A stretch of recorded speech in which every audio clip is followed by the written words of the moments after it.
झांसी के महारानी Lakshmibai medical college में बीते रात हुए हादसे ने पूरे देश को झकझोर कर रख दिया, क्योंकि आग लगने की वजह से एसएनसीयू वार्ड में मौजूद 10 नवजात बच्चे जिंदा जल गए।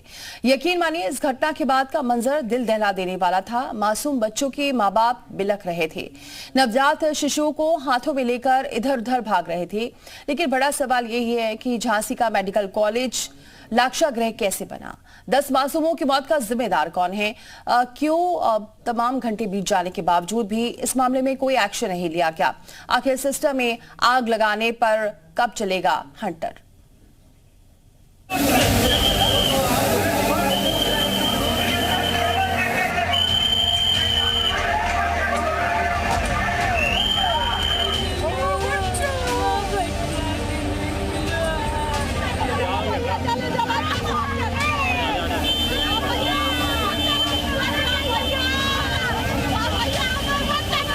बीती रात कुछ ऐसा मंजर था झांसी के महारानी लक्ष्मीबाई मेडिकल कॉलेज का। एक तरफ अफरा तफरी और चीख पुकार मची थी।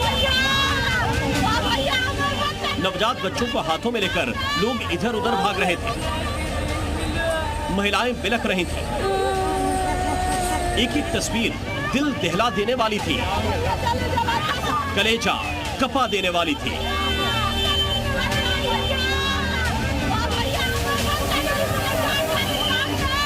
जानते हैं बीती रात झांसी के महारानी लक्ष्मीबाई मेडिकल कॉलेज में कोहराम क्यों मचा? वजह है नवजात शिशुओं के एनआईसीयू वार्ड में लगी भीषण आग, जिसमें 10 मासूम बच्चे जिंदा जल गए। वहीं आग की चपेट में आने से कुछ नवजात बच्चे झुलस गए। अब तक की जांच में जो जानकारी सामने आई है, उसके मुताबिक मेडिकल कॉलेज के एसएनसीयू वार्ड में रात 11 बजे हादसा हुआ। आग लगने की वजह ऑक्सीजन कंसंट्रेटर में शॉर्ट सर्किट होना था। शॉर्ट सर्किट के बाद एसएनसीयू वार्ड में आग तेजी से फैलने लगी। हादसे के दौरान एसएनसीयू वार्ड में करीब 49 नवजात बच्चे मौजूद थे, जिसमें 10 बच्चे जिंदा जल गए, जबकि 39 बच्चों को रेस्क्यू किया गया। गाड़ी से भी फॉरेंसिक की टीम यहाँ पर पहुँची है और अब वो अंदर से जो तमाम ऑब्जेक्ट्स होंगे, आग लगने के कारण क्या रहे, तमाम जो सबूत होंगे वो इकट्ठा करे जाएंगे। फिर वो फॉरेंसिक लेकर जाया जाएगा और उसके बाद ये पता लगाया जाएगा कि आखिरकार बड़ी वजह वो क्या हो सकती है जिसकी वजह से इतना बड़ा घटना हो गई। हालांकि प्रारंभिक जाँच में यही सामने आ रहा है कि जो शॉर्ट सर्किट हुआ था, उसके बाद ऑक्सीजन सिलेंडर्स में जो आग लगी और ऑक्सीजन कंसनट्रेटर जो था उसमें ब्लास्ट होने की वजह से आग लगी। और उससे बड़ा कारण ये है कि जो आग बुझाने के अग्निशमन यहाँ पर जो सिलेंडर मौजूद थे वो रिफिल नहीं थे। एसएनसीयू वार्ड में आग लगना, 10 नवजात बच्चों का जिंदा जल जाना सीधे सीधे सिस्टम और अस्पताल प्रशासन पर सवाल खड़े करता है। और हो भी क्यों ना, जिस एसएनसीयू वार्ड में मासूम बच्चों को रखा गया था, वहाँ शॉर्ट सर्किट जैसी घटना कैसे हुई? अगर शॉर्ट सर्किट के चलते आग लगी तो उस पर फौरन काबू क्यों नहीं पाया गया? आखिर कैसे 10 मासूम जिंदा जल गए?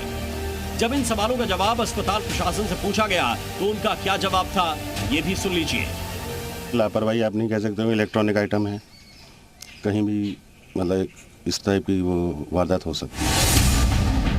ये सचिन माहौर है, महारानी लक्ष्मीबाई मेडिकल कॉलेज के चीफ मेडिकल सुपरिटेंडेंट। ये कहते हैं इलेक्ट्रॉनिक आइटम है, हादसे हो जाते हैं। इसमें सिस्टम की लापरवाही कैसे?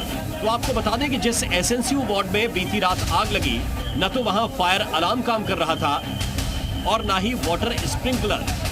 ये तो छोड़िए, जब भीषण आग को बुझाने के लिए परिजन और वहां मौजूद लोगों ने फायर एक्सटिंग्विशर का इस्तेमाल करना चाहा तो वो सिलेंडर खाली थे।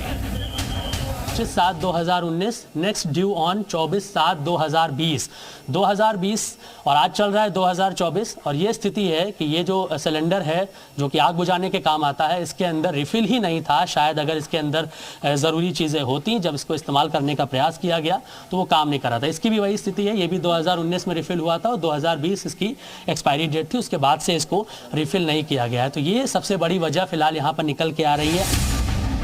मतलब ये कि आग बुझाने वाले सिलेंडर बीते 4 सालों से रिफिल नहीं किए गए थे।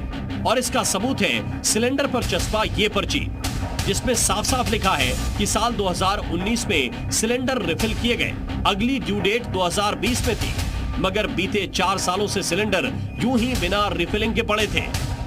कितने बच्चे इंजर्ड हैं, उनके बारे में कुछ सही आंकड़ा आप बता सकेंगी? बच्चे कहाँ पे उनका इलाज चल रहा है, कितनों की मौत? ये लगभग 49 बच्चे थे इसमें, और बच्चे जो हैं 10 उनमें दुखद मृत्यु हो चुकी है। बाकी बच्चे सभी घायल हैं। करीब 4 से 5 बच्चे पेरेंट्स अपने साथ घर ले गए हैं, जो बच्चे सकुशल हैं, और जब सभी बच्चों का इलाज चल रहा है, अभी खतरे के बाहर बताए जा रहे हैं।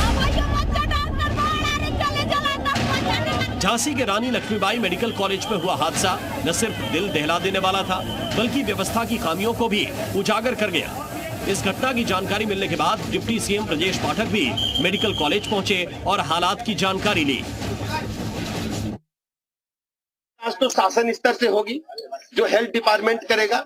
दूसरी जांच पुलिस प्रशासन और जिले के स्तर से होगी, जिसमें फायर विभाग की भी टीम शामिल होगी, और तीसरी मजिस्ट्रेटी जांच के भी आदेश दिए गए। हम इनके दुख में बहुत ही वास्तव में हृदय से दुखी हैं, और उच्च स्तरीय जांच की रिपोर्ट जैसे ही आएगी, हम यदि लापरवाही किसी स्तर पाई गई तो कड़ी कार्रवाई करेंगे।